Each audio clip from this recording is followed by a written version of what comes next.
101 приказна за волшебства и авантури. Втора приказна. Од маздата на змејот.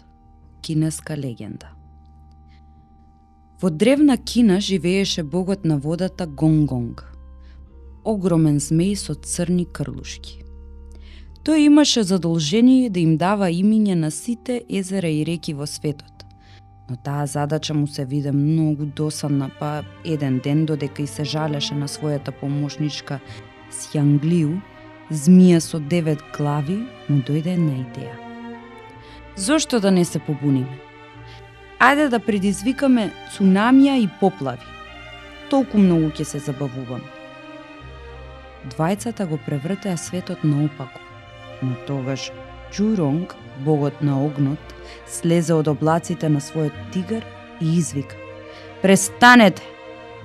Гонгонг воопшто немаше намера да запре, па му одговори: "А што ќе ми направиш ако не запрам?" "Ова!" му одврати Џуронг и ја пресече Сјанглиу надве со својот меч. "Морам да се предадам," си помисли Гонгонг, но беше толку луд што удри со главата во светата планина Буџоу, која беше сметана за еден од светите столбови кои ја одвојуваа земјата од небото. Карпи и камења почнаа да се тркалаат надолу како некој водопад. Гонгонг претера, затоа избега и се скри.